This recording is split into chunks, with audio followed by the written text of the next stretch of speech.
ಪ್ರೀತಿ ವೀಕ್ಷಕರೇ, 2026-27ನೇ ಬಜೆಟ್ ಶುರುವಾಗ್ತಾ ಇದೆ ಕರ್ನಾಟಕದಲ್ಲಿ. ಮಾರ್ಚ್ ತಿಂಗಳಲ್ಲಿ ಮಾನ್ಯ ಸಿದ್ದರಾಮಯ್ಯ ಅವರು ಈ ಬಜೆಟ್ ಅನ್ನ ಪ್ರಸ್ತುತಪಡಿಸ್ತಾರೆ. ಆದ್ರೆ ಏನು ರಾಜ್ಯವ್ಯಾಪಿ ರಾಷ್ಟ್ರವ್ಯಾಪಿ ಈ ಉದ್ಯೋಗ ಖಾತರಿ ಅಂತಕ್ಕಂತ ಒಂದು ಯೋಜನೆ ಇದೆಯೋ, ಈ ಯೋಜನೆ ಅಡಿಯಲ್ಲಿ ಬಜೆಟ್ ಅನ್ನ ಮಂಡನೆ ಮಾಡ್ಲಿಕ್ಕೆ ಇನ್ನೂ ಕೂಡ ಗೊಂದಲಗಳಿದೆಯಂತೆ. ಹಾಗಾದ್ರೆ ಉದ್ಯೋಗ ಖಾತರಿಗೆ ಸಂಬಂಧಪಟ್ಟಂತೆ ಯಾವ ರೀತಿಯಾದ ಗೊಂದಲ ಇದೆ, ಯಾಕಾಗಿ ಗೊಂದಲ ಇದೆ, ಏನ್ ಆಗ್ತಾ ಇದೆ, ಮುಂದಿನ ಬಜೆಟ್ ಅಲ್ಲಿ ಈ ಉದ್ಯೋಗ ಖಾತರಿಗೆ ಯಾವ ರೀತಿಯಾದಂತ ಫಂಡ್ ಅನ್ನ ಮೀಸಲಿಡಲು ಸಾಧ್ಯ ಆಗ್ತದೆ, ಈ ಎಲ್ಲಾ ವಿಚಾರವನ್ನ ಈ ವಿಡಿಯೋದಲ್ಲಿ ಹಂಚ್ಕೊಳ್ಳಕ್ ಹೋಗ್ತಾ ಇದ್ದೀನಿ. ನೀವೇನಾದ್ರು ಫಸ್ಟ್ ಟೈಮ್ ನನ್ನ ಚಾನಲ್ ಬಂದು ಸಬ್ಸ್ಕ್ರೈಬ್ ಆಗದೆ ವಿಡಿಯೋ ನೋಡ್ತಾ ಇದ್ರೆ ದಯವಿಟ್ಟು ಸಬ್ಸ್ಕ್ರೈಬ್ ಮಾಡ್ಕೊಳ್ಳಿ. ನಾನ್ ಮಾಡ್ತಕ್ಕಂತ ಇನ್ಫಾರ್ಮೇಟಿವ್ ವಿಡಿಯೋಗಳು ನಿಮಗ್ ಬಂದು ತಕ್ಷಣ ತಲುಪಬೇಕು ಅಂತ ಹೇಳಿದ್ರೆ ಪಕ್ಕದಲ್ಲೇ ಇರೋ ಬೆಲ್ ಬಟನ್ ಕ್ಲಿಕ್ ಮಾಡಿ ಆಲ್ ಅಂತ ಸೆಲೆಕ್ಟ್ ಮಾಡ್ಕೊಳ್ಳಿ. ಪ್ರೀತಿವೀಕ್ಷಕರೇ, ಉದ್ಯೋಗ ಖಾತರಿ ಅಂತ ಹೇಳಿದ್ಮೇಲೆ MNREG, ನರೇಗಾ ಎಂಬುದಾಗಿ ಕರಿತೀವಿ. ಮಹಾತ್ಮ ಗಾಂಧಿ ರಾಷ್ಟ್ರೀಯ ಉದ್ಯೋಗ ಖಾತರಿ ಯೋಜನೆ. ಈಗ ಈ ಯೋಜನೆ ರದ್ದಾಗಿದೆ, ಹೊಸ ಯೋಜನೆ ಬಂದಿದೆ. ಅದು VBG ರಾಮ್ಜಿ ಯೋಜನೆಯಾಗಿದೆ. ವಿಕಸಿತ ಭಾರತ ಉದ್ಯೋಗ ಮತ್ತು ಆಜೀವಿಕಾ ಮಿಷನ್ ಗ್ರಾಮೀಣ ಖಾತರಿ ಯೋಜನೆ. ರಾಷ್ಟ್ರದ ಮಟ್ಟಿಗೆ ಈ ಎರಡೂ ಯೋಜನೆಗಳಿಗೆ ಬಜೆಟ್ ನಲ್ಲಿ ಹಣವನ್ನ ಮೀಸಲಿಡಲಾಗಿದೆ. ಆದ್ರೆ ರಾಜ್ಯದ ಮಟ್ಟಿಗೆ ಈ ಯೋಜನೆ ಅಂತಕ್ಕಂಥದ್ದು ಈಗ ಗೊಂದಲಕ್ಕೆ ಒಳಗಾಗಿದೆ. ಈಗ ಈ ಯೋಜನೆ ಒಂದು ತರದಲ್ಲಿ ಅಡಕತ್ತರಿಯಲ್ಲಿ ನಿಂತಿದೆ. ಒಂದು ಕಡೆ ರಾಷ್ಟ್ರದ ಸರ್ಕಾರ ಬಜೆಟ್ ಅಲ್ಲಿ ಹಣವನ್ನ ಘೋಷಿಸಿದ್ರೆ ಈ ಯೋಜನೆಗೆ, ರಾಜ್ಯದಲ್ಲಿ ಮತ್ತೊಂದು ಸರ್ಕಾರ ಇದಕ್ಕೆ ಯಾವ ರೀತಿಯಾಗಿ ಬಜೆಟ್ ಅಲ್ಲಿ ಹಣವನ್ನ ಘೋಷಿಸಬೇಕು, ಯಾವುದಕ್ಕೆ ಘೋಷಿಸಬೇಕು ಅಂತಕ್ಕಂತ ಗೊಂದಲದಲ್ಲಿ ಸಿಲುಕಿದೆ. ಇದಕ್ಕೆ ಸಂಬಂಧಪಟ್ಟಂತೆ ದಕ್ಷಿಣ ಕನ್ನಡ ಜಿಲ್ಲೆಯದೊಂದು ಸ್ಟೇಟ್ಮೆಂಟ್ ಇದೆ. ನರೇಗಾ ಯೋಜನೆಯಡಿ 2025-26ನೇ ಸಾಲಿಗೆ 65.36 ಕೋಟಿ ಬಜೆಟ್ ನಲ್ಲಿ ಹಣವನ್ನ ಮೀಸಲಿಡಲಾಗಿತ್ತು. ಅದರಲ್ಲಿ 64.69 ಕೋಟಿ ಹಣ ವೆಚ್ಚವಾಗಿದೆ. ಒಟ್ಟು 13 ಲಕ್ಷ ಮಾನವ ದಿನಗಳು ಕೆಲಸ ನಡೆದಿವೆ.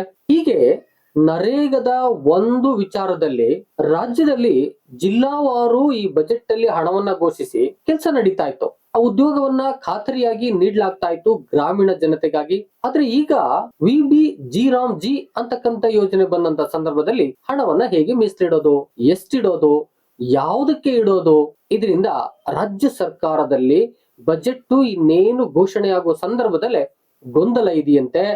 ಅಲ್ಲಲ್ಲಿ ಮಾಹಿತಿ ಬರ್ತಾ ಇದೆ. ಹಾಗಾದ್ರೆ ಉದ್ಯೋಗ ಖಾತರಿ ಯೋಜನೆ ಅಡಿಯಲ್ಲಿ ಇದುವರೆಗೆ ಏನು ನರೇಗಾ ಇತ್ತೋ, ನರೇಗಾ ಇತ್ತೋ, ಈ ನರೇಗಾದಲ್ಲಿ ಬಜೆಟ್ ಅನ್ನ ಯಾವ ರೀತಿಯಾಗಿ ತಯಾರು ಮಾಡ್ತಾ ಇದ್ರು, ಎಲ್ಲಿಂದ ಶುರು ಆಗ್ತಾ ಇತ್ತು ಈ ಬಜೆಟ್ ನ ಒಂದು ಸಿದ್ಧತೆ ಅಂತಕ್ಕಂಥದ್ದನ್ನ ನೋಡೋದಾದ್ರೆ, ಮೊದಲನೇದಾಗಿ ಗ್ರಾಮ ಮಟ್ಟದಲ್ಲಿ ಈ ಬಜೆಟ್ ತಯಾರಾಗ್ತಾ ಇತ್ತು. ಹೇಗೆ ಗ್ರಾಮ ಮಟ್ಟದಲ್ಲಿ ಎಷ್ಟು ಉದ್ಯೋಗಗಳನ್ನ ನೀಡಲಾಗುತ್ತೆ, ಆ ಒಂದು ಉದ್ಯೋಗ ಖಾತರಿಗೆ ಎಷ್ಟು ಹಣ ಖರ್ಚಾಗುತ್ತೆ, ಈ ಎಲ್ಲ ಮಾಹಿತಿಯನ್ನ ಮೊದಲ ಬಾರಿಗೆ ಗ್ರಾಮ ಮಟ್ಟದಲ್ಲಿ ಸಭೆ ಸೇರಿ ಅಲ್ಲಿ ತೀರ್ಮಾನ ಆಗ್ತಾ ಇತ್ತು. ಒಂದು ಬಜೆಟ್ ಅಲ್ಲಿ ಸಿದ್ಧಗೊಂಡಂತ ಈ ಒಂದು ಮಾಹಿತಿ ನಂತರದಲ್ಲಿ ತಾಲೂಕ್ ಲೆವೆಲ್ ನಲ್ಲಿ ಮಂಡನೆ ಆಗ್ತಾ ಇತ್ತು. ಅಂದ್ರೆ ಎಲ್ಲಾ ಗ್ರಾಮ ಪಂಚಾಯಿತಿಗಳು ಕೂಡಿ ತಾಲೂಕು ಮಟ್ಟದಲ್ಲಿ ಏನು ತಾಲೂಕು ಅಧಿಕಾರಿಗಳಿರ್ತಾರೋ ಅವರ ಮುಂದೆ ಇದನ್ನ ಮಂಡನೆ ಮಾಡಲಾಗ್ತಾ ಇತ್ತು. ಒಂದು ತಾಲೂಕಿಗೆ ಇಷ್ಟು ಗ್ರಾಮ ಪಂಚಾಯಿತಿಗಳಿದಾವೆ, ಅಷ್ಟು ಗ್ರಾಮ ಪಂಚಾಯಿತಿಗಳ ಒಂದು ವ್ಯಾಪ್ತಿಯಲ್ಲಿ ಇಷ್ಟು ಉದ್ಯೋಗ ಖಾತರಿ ಒಂದು ಯೋಜನೆ ಅಡಿಯಲ್ಲಿ ನಾವು ಉದ್ಯೋಗವನ್ನ ಕೊಡಬೇಕು, ಇಷ್ಟು ದುಡ್ಡು ಖರ್ಚಾಗುತ್ತೆ, ಇಷ್ಟು ಮಾನವ ದಿನಗಳನ್ನ ನಾವು ದುಡಿಸ್ಕೊಳ್ತೀವಿ ಎಂಬುದಾಗಿ ಚರ್ಚೆ ಆಗಿ ಮಂಡನೆ ಆಗ್ತಾ ಇತ್ತು. ತಾಲೂಕು ಪಂಚಾಯಿತಿ ಕಾರ್ಯನಿರ್ವಹಣಾ ಅಧಿಕಾರಿಗಳು ಅವರ ಮಟ್ಟದಲ್ಲೇ ಈ ಬಜೆಟ್ ಅನ್ನ ಸಿದ್ಧತೆಗೊಳಿಸಿ ಮುಂದಿನ ಕ್ರಮಕ್ಕಾಗಿ ತಯಾರು ಮಾಡ್ಕೊಳ್ತಾ ಇದ್ರು. ನಂತರದಲ್ಲಿ ಜಿಲ್ಲಾ ಮಟ್ಟದ ಪಂಚಾಯತ್ ರಾಜ್ ಇಲಾಖೆಯ ಆಯುಕ್ತರೇನಿದಾರೋ ಅವರ ಮುಂದೆ ಈ ಬಜೆಟ್ ಮಂಡನೆ ಆಗ್ತಾ ಇತ್ತು. ಆಗ ತಾಲೂಕು ಮಟ್ಟದಿಂದ ಜಿಲ್ಲಾ ಮಟ್ಟಕ್ಕೆ ಬರ್ತಾ ಇತ್ತು, ಗ್ರಾಮ ಪಂಚಾಯಿತಿ ಮಟ್ಟ, ಪಂಚಾಯಿತಿಯಿಂದ ತಾಲೂಕು ಮಟ್ಟ, ತಾಲೂಕು ಮಟ್ಟದಿಂದ ಜಿಲ್ಲಾ ಮಟ್ಟಕ್ಕೆ ಬರ್ತಾ ಇತ್ತು. ಆ ನಂತರದಲ್ಲಿ ಮಾರ್ಚಿಯಲ್ಲಿ ನಡೀತಕ್ಕಂತ ಬಜೆಟ್ಗೆ ಎಲ್ಲಾ ಸಿದ್ಧತೆಗಳು ನಡೆದು ಯಾವ ಯಾವ ಗ್ರಾಮ ಪಂಚಾಯಿತಿ ಲೆವೆಲ್ಗೆ ಎಷ್ಟೆಷ್ಟು ಹಣವನ್ನ ಕೊಡಬೇಕು ಅಂತಕ್ಕಂಥದ್ದು ಒಟ್ಟಾರೆಯಾಗಿ ಜಿಲ್ಲಾ ಮಟ್ಟದಲ್ಲಿ ಸಿಗ್ತಾ ಇತ್ತು. ಆ ನಂತರದಲ್ಲಿ ಒಟ್ಟಾರೆ ಜಿಲ್ಲೆಗಳಿಗೆ ಎಷ್ಟು ಹಣ ಬೇಕಾಗುತ್ತೆ ಅಂತಕ್ಕಂಥದ್ದನ್ನ ಬಜೆಟ್ ಅಲ್ಲಿ ಮಂಡನೆ ಮಾಡಲಾಗ್ತಾ ಇತ್ತು. ಬಹುತೇಕವಾಗಿ ನರೇಗಾ ಇದ್ದಂತ ಸಂದರ್ಭದಲ್ಲಿ ಅಕ್ಟೋಬರ್ ಸಂದರ್ಭದಲ್ಲೇ ಗ್ರಾಮ ಲೆವೆಲ್ ಅಲ್ಲಿ ಈ ಬಜೆಟ್ಗೆ ಸಿದ್ಧತೆಯನ್ನ ಮಾಡಲಾಗ್ತಾ ಇತ್ತು. ಯಾಕೆಂದ್ರೆ ಗಾಂಧಿ ಜಯಂತಿಯ ಆ ತಿಂಗಳಲ್ಲೇ ಎಲ್ಲ ಸಿದ್ಧತೆಗಳನ್ನ ನಡೆಸ್ಕೊಳ್ಳಾಗ್ತಾ ಇತ್ತು. ನಂತರದಲ್ಲಿ ತಾಲೂಕು ಮಟ್ಟಕ್ಕೆ ಬರೋ ಹೊತ್ತಿಗೆ ಅದು ಜನವರಿ ಆಗ್ತಾ ಇತ್ತು. ನಂತರದಲ್ಲಿ ಜನವರಿ ಫೆಬ್ರವರಿ ಅವಧಿಯಲ್ಲೇ ಜಿಲ್ಲಾ ಮಟ್ಟಕ್ಕೆ ಬರ್ತಾ ಇತ್ತು.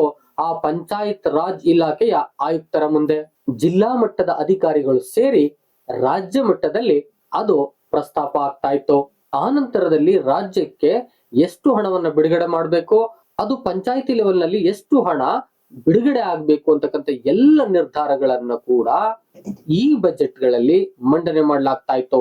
ಹಾಗಾದ್ರೆ 2026-27ಕ್ಕೆ ಮಂಡನೆ ಆಗ್ತಕ್ಕಂಥ ಈ ಬಜೆಟ್ ಏನಿದೆಯೋ, ಈ ಬಜೆಟ್ ಅಲ್ಲಿ ಉದ್ಯೋಗ ಖಾತರಿ ಯೋಜನೆಗೆ ಎಷ್ಟು ಹಣವನ್ನ ಮೀಸಲಿಡಬೇಕು, ಹೇಗಿಡಬೇಕು, ಕೇಂದ್ರದಲ್ಲಿ ಅನೌನ್ಸ್ ಆಗಿರತಕ್ಕಂಥ ಈ ಒಂದು ಯೋಜನೆಗೆ ಇಡಬೇಕಾ ಅಥವಾ ಹಿಂದಿನ ನರೇಗಾ ಯೋಜನೆಗೆ ಇಡಬೇಕಾ ಗೊಂದಲ ಇದೆ.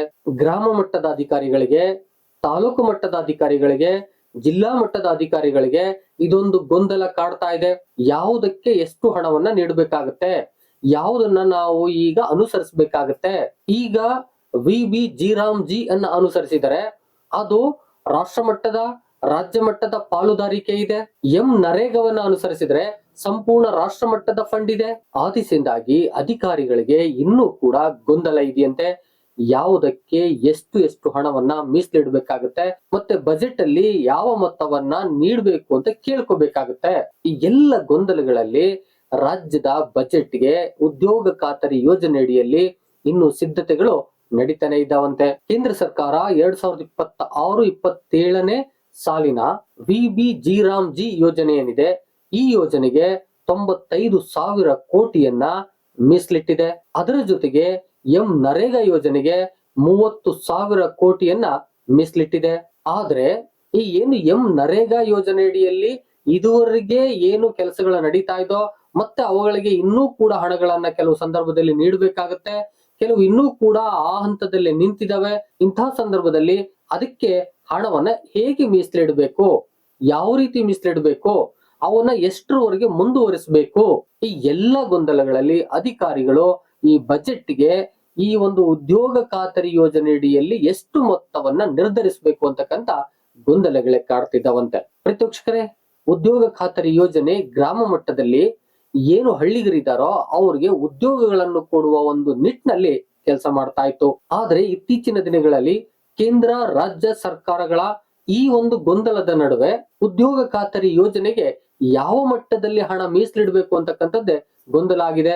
ಜೊತೆಗೆ ಆ ಉದ್ಯೋಗ ಖಾತರಿಯಲ್ಲಿ ದುಡಿತಕ್ಕಂತ ಜನ ಮುಂದೆ ಯಾವ ರೀತಿಯಾಗಿ ನಾವು ದುಡಿಬೇಕು, ಯಾವುದಕ್ಕೆ ದುಡಿಬೇಕು ಅಂತಕ್ಕಂಥ ಗೊಂದಲವನ್ನು ಕೂಡ ಎದುರಿಸಬೇಕಾಗತ್ತೆ ಅನ್ನಿಸ್ತಾ ಇದೆ. ಪ್ರೇಕ್ಷಕರೇ, ರಾಜ್ಯ ಮತ್ತು ಕೇಂದ್ರ ಸರ್ಕಾರಗಳ ನಡುವಿನ ಈ ಗೊಂದಲಗಳಲ್ಲಿ ಏನು ಗ್ರಾಮ ಮಟ್ಟದಲ್ಲಿ ಉದ್ಯೋಗ ಖಾತರಿ ಯೋಜನೆಯಿಂದ ಒಂದಷ್ಟು ಗ್ರಾಮೀಣ ಜನರಿಗೆ ಉದ್ಯೋಗಗಳು ಸಿಗ್ತಾ ಇದ್ವೋ, ಅದರಿಂದ ಅವರ ಬದುಕು ಸಾಗ್ತಾ ಇತ್ತೋ, ಇದಕ್ಕೆ ತೊಂದರೆ ಆದ್ರೆ ತುಂಬಾ ಕಷ್ಟ ಆಗತ್ತೆ. ಈಗಾಗ್ಲೇ ಉದ್ಯೋಗಗಳನ್ನ ಹುಡಿಕೊಂಡು ಗ್ರಾಮ ಜನತೆ ಪಟ್ಟಣದ ಕಡೆ ಹೊರಟಿರುವಂತಹ ಸಂದರ್ಭದಲ್ಲಿ ಈ ಉದ್ಯೋಗ ಖಾತರಿ ಯೋಜನೆ ಇಲ್ಲ, ಅಲ್ಲೂ ಕೆಲಸ ಇಲ್ಲ ಅಂತ ಹೇಳಿದ್ರೆ ಇನ್ನು ಪಟ್ಟಣಗಳ ಸ್ಥಿತಿ ಏನು, ಪಟ್ಟಣಗಳಲ್ಲಿ ಅವ್ರಿಗೆ ಸೌಲಭ್ಯಗಳೇನು, ಜೊತೆಗೆ ಅವರು ಬಂದು ಪಟ್ಟಣಗಳಲ್ಲಿ ದುಡಿಬೋದಾ, ದುಡಿಲಿಕ್ಕೆ ಬೇಕಾದಂತ ಅರ್ಹತೆಗಳು ಪಟ್ಟಣಗಳಲ್ಲಿ ಅವ್ರಿಗೆ ಇದೆಯಾ, ಈ ಎಲ್ಲ ಪ್ರಶ್ನೆಗಳನ್ನ ಹುಟ್ಟು ಹಾಕತ್ತೆ ಈ ಗೊಂದಲ ಅಂತಕ್ಕಂಥದ್ದು. ಆದಿಸಿಂದಾಗಿ ಯಾವುದೇ ಗೊಂದಲಗಳಿಲ್ದೇನೆ ಉದ್ಯೋಗ ಖಾತರಿಯಲ್ಲಿ ಯಾವುದನ್ನ ಅನುಸರಿಸಬೇಕು, ಹೇಗೆ ಅನುಸರಿಸಬೇಕು, ಮತ್ತೆ ಎಷ್ಟು ದುಡ್ಡು ಮೀಸಲಿಡಬೇಕು ಅಂತಕ್ಕಂಥದ್ದು ಆದಷ್ಟು ಬೇಗ ಕ್ಲಿಯರ್ ಆಗ್ಲಿ ಅಂತ ನಾವೆಲ್ಲರೂ ಕೂಡ ಕೇಳ್ಕೊಳ್ಳೋಣ. ವಿಡಿಯೋ ಇಷ್ಟ ಆಗಿದ್ರೆ ಒಂದು ಲೈಕ್ ಮಾಡಿ, ಎಷ್ಟು ಜನಕ್ಕೆ ಮಾಹಿತಿಗಾಗಿ ಬೇಕಾಗುತ್ತೆ ಶೇರ್ ಮಾಡಿ. ಏನಾದ್ರು ಕೇಳ್ಬೇಕು ಹೇಳ್ಬೇಕು ಅಂತ ಹೇಳಿದ್ರೆ ಕಾಮೆಂಟ್ ಬಾಕ್ಸ್ ಅಲ್ಲಿ ಹೋಗಿ ಕಾಮೆಂಟ್ ಮಾಡಿ. ಮತ್ತೊಂದು ಇನ್ಫಾರ್ಮೇಟಿವ್ ವಿಡಿಯೋ ಜೊತೆ ನಿಮ್ಮೊಟ್ಟಿಗೆ ಬರ್ತೀನಿ. ಅಲ್ಲಿವರೆಗೆ thank you and all, love you all. Video ನೋಡಿದ ಪ್ರತಿಯೊಬ್ಬರಿಗೂ ಕೂಡ ಅನಂತ ಧನ್ಯವಾದಗಳು. ಮತ್ತೆ ಭೇಟಿ ಆಗ್ತಿರೋಣ.